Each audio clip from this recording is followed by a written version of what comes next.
اور نعتوں میں آپ جانے کیا کیا دیکھیں گے، تو شعراء کا تو آپ معاملہ ہی جانتے، زمین کو کب آسمان کر دیں اور کب آسمان کو زمین کر دیں، کب چور کو وہ اس کائنات کا سب سے پاکیزہ شخص بنا دیں اور کب کسی پاکیزہ اور برتر شخص کو خاک میں ملا دیں۔ اسی لیے تو قرآن کریم نے کہا تھا وَالشُّعَرَاءُ يَتَّبِعُهُمُ الْغَاوُونَ، کہ شعراء تو سارے کے سارے گمراہوں کی اتباع کرنے والے ہیں۔ اور نبی اکرم صلی اللہ علیہ وسلم کے بارے میں کیا فرمایا سورہ یاسین میں، وَمَا عَلَّمْنَاهُ الشِّعْرَ وَمَا يَنبَغِي لَهُ، کہ ہم نے اپنے اس حبیب کو شعر گوئی سکھائی ہی نہیں ہے، اس لیے کہ یہ ان کے لیے مناسب ہی نہیں تھی۔ آپ سمجھ رہے ہیں؟ حضرت امام شافعی رحمۃ اللہ علیہ نے انہی آیات اور احادیث سے اثر لے کر فرمایا لولا الشعر بالعلماء یسری، کہ اگر شعر کہنا علماء کے لیے عیب کی بات نہ ہوتی، لکنت اليوم اشعر من لبیدی، تو آج میں لبید سے بھی بڑا شاعر ہوتا۔ یہ ضمناً آگئی بات اس لیے میں نے عرض کر دیا۔ تو اشعار میں کیا کہا جاتا ہے کہ جبریل نے آ کے تلوے چاٹے اور یہ کیا وہ کیا، یہ سب چیزیں غیر مستند ہیں۔ کسی چیز کو اتنا بڑھا دینا، اس لیے کہ یہ بہت سینسٹیو ہے۔ ہمارے محدثین کا یہی، میں دارالعلوم دیوبند میں حدیث کی درسگاہ میں موجود تھا، شیخ یونس صاحب جن کا بھی انتقال ہوا 50 سال تقریباً انہوں نے بخاری شریف کا درس دیا ہے، وہ تشریف لائے تھے اور کسی طالب علم نے معراج کے اوپر نعت پڑھی، اس میں کچھ جملے حقیقت سے تھوڑا ادھر ادھر ہوں گے تو نعت رکوا دی بیچ میں۔ شیخ یونس صاحب نے نعت رکوا دی بیچ میں اور فرمایا کہ یہ محدثین کے بیچ مختلف ہی مسئلہ ہے، اس پر اس طرح کے کلمات درست نہیں۔ تو اتنا احتیاط برتا ہے۔ تو اب اس سلسلے میں چونکہ لوگ روزہ بھی رکھنے لگے ہیں اس نام پر، تو کم از کم معراج کی تفصیل عرض کر دینا تو میری ڈیوٹی ہے۔ یہ اشتباہ کیوں پیدا ہوا، یہ جملہ میں کیوں بول رہا ہوں کہ اس جسم کے ساتھ حضور کو معراج ہوئی ہے؟ اصل میں حضور کو کچھ منامی معراج بھی ہوئی ہے، نہیں سمجھے آپ؟ یعنی خواب میں بھی حضور کو معراج کروائی گئی ہے، جس کی تفصیلات احادیث میں موجود ہیں۔ حضور نے فرمایا کہ 2 لوگ آئے، سفید پوش تھے اور مجھے لے کر کے چلے۔ میں گیا، جا کر کے دیکھا کہ ایک تندور ہے، اس میں آگ جل رہی ہے اور اس میں لوگ پڑے ہیں، اور آگ کے مرغولے اتنے طاقتور ہیں کہ ان لوگوں کو اوپر تک لے کے آتے ہیں، اور پھر اس کے بعد وہ نکلنا چاہتے ہیں باہر کو، لیکن وہ آگ انہیں پھر نیچے پہنچا دیتی۔ ایک نہر میں نے دیکھی کہ جس میں ایک شخص کھڑا ہوا ہے اس نہر کے اندر، اور ساحل پہ کنارے پہ ایک شخص کھڑا ہے، اس کے ہاتھ میں پتھر ہے۔ جیسے ہی وہ کنارے آنا چاہتا ہے تو یہ کنارے والا شخص اس کے پتھر مارتا تو پھر وہ اندر چلا جاتا ہے۔ کچھ لوگ ایسے ہیں کہ جن کے یہ کلے، یعنی ان کے منہ میں آنکڑے ڈال کر کے اور اس کے بعد ان کے ان کلوں کو چیرا جا رہا ہے، اور جب چیر کر کے وہ یہاں تک فرشتے الگ کر دیتے ہیں تو پھر اس کے بعد اللہ تعالیٰ انہیں پھر جوڑ دیتے ہیں، اور پھر وہ ایسے ہی کرتے رہتے ہیں۔ بہرحال یہ اس طرح کی معراج۔ پھر فرماتے ہیں کہ میں ایک جگہ پہنچا، دیکھا کہ بادل ہے، ایک جگہ پہنچا کہ ایک بڑا گھنا تناور اور سبز درخت ہے، اس کے نیچے ایک بڑے میاں بیٹھے ہیں بہت خوبصورت، اور ان کے ساتھ میں بہت سارے چھوٹے چھوٹے بچے ہیں۔ حضور بار بار پوچھ بھی رہے ہیں کہ یہ کون ہے، یہ کیا منظر ہے، تو وہ فرما دیتے ہیں آگے چلیے آگے چلیے آگے چلیے۔ تو جب سارے مناظر دکھلا دیے ہیں تب پھر تفصیل بتلائی کہ میں جبریل ہوں اور یہ میکائیل ہے میرے ساتھ، اور یہ سارا جو منظر دکھلایا گیا ہے اب تفصیل سے سنیے کیا کیا۔ وہ لوگ جو چغل خوری کرنے والے ہیں، جھوٹ بولنے والے ہیں، یہ جن کے کلے چیرے جا رہے ہیں، یہ وہ لوگ ہیں۔ اور یہ دریا میں جو شخص کھڑا تھا اور جس کو اس طرح مارا جا رہا ہے، یہ حرام کھانے والا شخص ہے۔ اور یہ تندور میں جو لوگ جل رہے ہیں اور فلیم کے ساتھ، یہ لو کے ساتھ اوپر نیچے ہو رہے ہیں، یہ زانی اور بدکار لوگ ہیں۔ اور وہ جو بڑے میاں ہیں وہ حضرت ابراہیم علیہ السلام ہیں، اور جو یہ ان کے ساتھ چھوٹے چھوٹے بچے ہیں یہ ایمان والوں کے بچے ہیں جو ان کی کسٹڈی میں۔ ان سے بہتر باپ کون ہو سکتا ہے؟ آپ اندازہ کیجئے، جس نے ہزاروں انبیاء کی پرورش کر دی ہو، جس کی نسل میں پرورش ہوئی ہو۔ بہرحال یہ ایک منامی معراج ہے، یہ منامی معراج ہے۔ تو یہاں غلط فہمی ہوگی لوگوں کو کہ جس طرح وہ معراج تھی اسی طرح یہ بھی معراج، حالانکہ اس کے اوپر بڑے دلائل قائم ہیں۔ کہ نبی اکرم صلی اللہ علیہ وسلم نے صبح کو جب یہ واقعہ بیان کیا تو مکے کے کافروں نے مذاق اڑایا کہ دیکھا، مطلب جس طرح ہم لوگ کہتے ہیں نا کہ یار ایسی بات کہا کرو، اتنی چھوڑا کرو کہ مان لی جائے، تو نبی اکرم صلی اللہ علیہ وسلم کے خلاف استہزاء اور مذاق بہت بڑھ گیا۔ حضور نے فرمایا کہ وہی ہے جو میں کہہ رہا ہوں، میں نے راتوں رات کعبۃ اللہ سے اور بیت المقدس کا سفر کیا ہے اور پھر وہاں سے وہاں کا سفر کیا ہے۔ تو جب حضور اپنی بات سے بالکل ٹس سے مس نہ ہوئے، جھوٹ بولنے والا لپکنے تو لگتا ہی آپ جانتے ہیں، لیکن حضور کا بیان جز کا تس، تب پھر وہ سوالات پہ اتر آئے کہ بتاؤ کہ در کتنے ہیں اگلی صف میں اور فلاں کتنے در ہیں، اس طرح کے سوالات انہوں نے کیے۔ اللہ تبارک و تعالیٰ نے کھٹ سے یہ انتظام کیا، یہ احادیث کی روداد ہے۔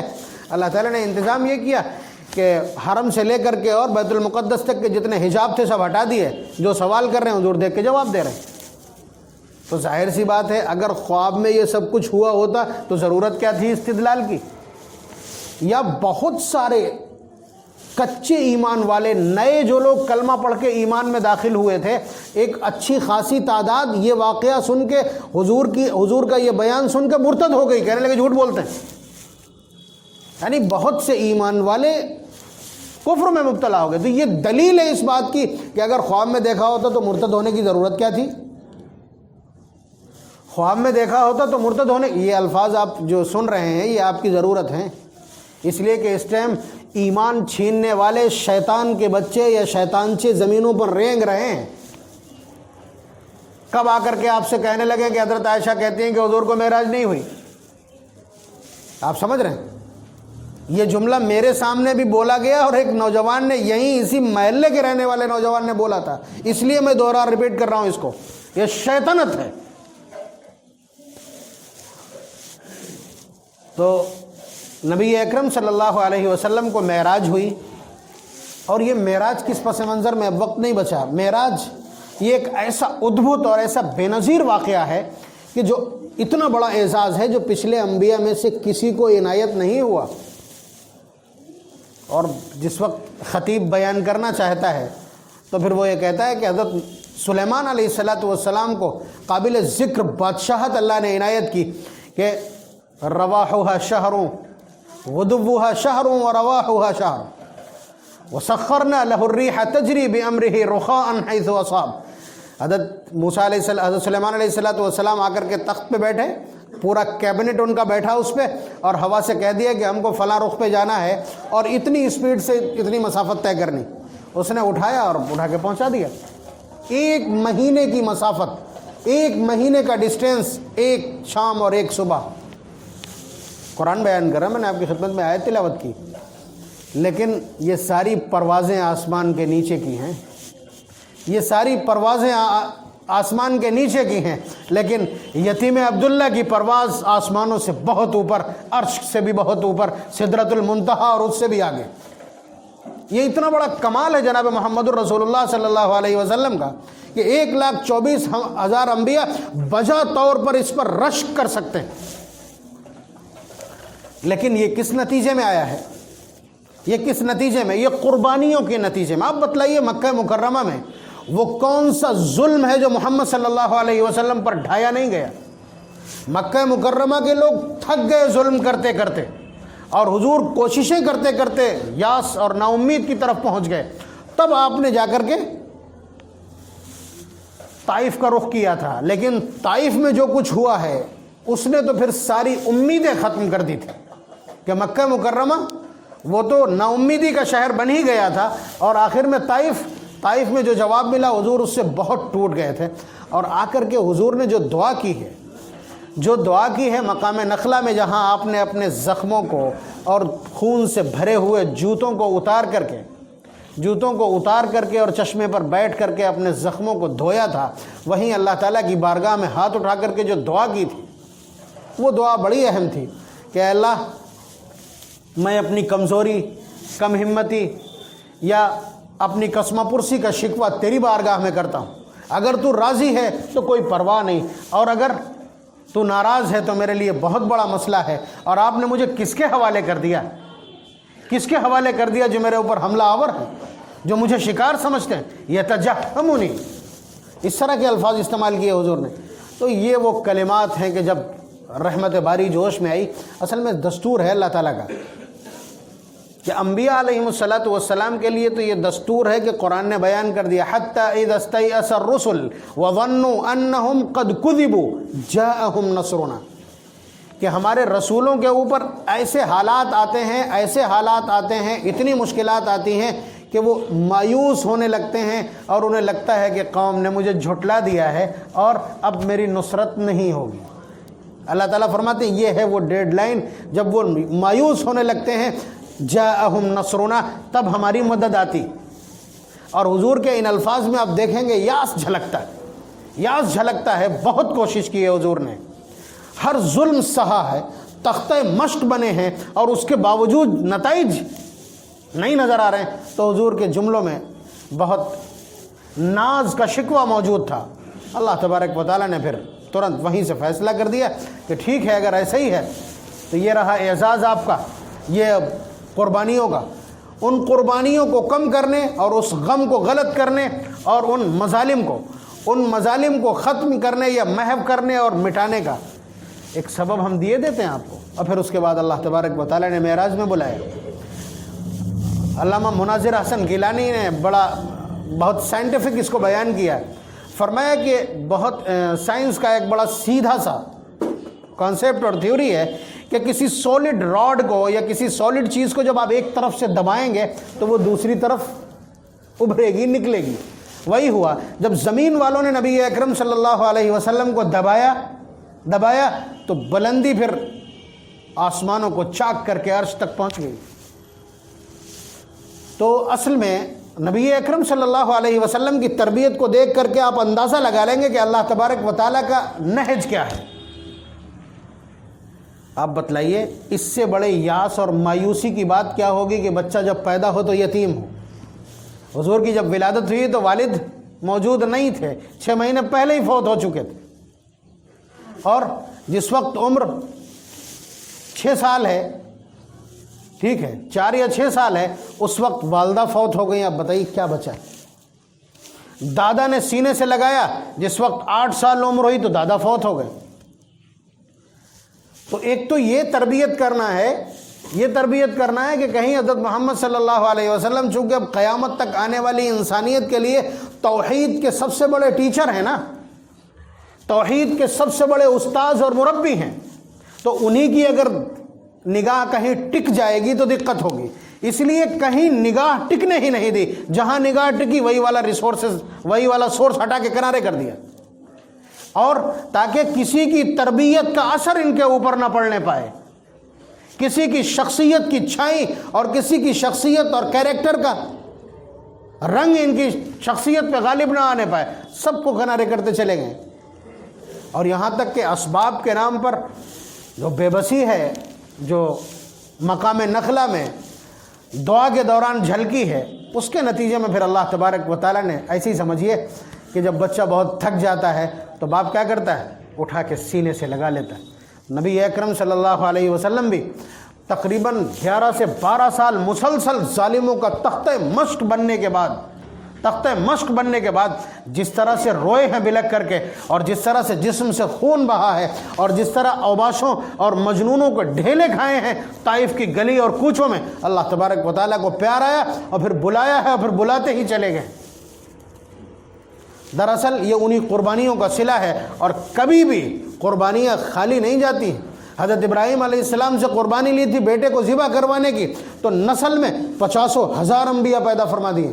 نبی اکرم صلی اللہ علیہ وسلم سے قربانی لی، دعوت کی اور اسلام کی اشاعت کی، تو اس کے صلے میں معراج جیسا تحفہ عنایت کر دیا جسے بیان کرتے کرتے پریشان ہے زمانہ۔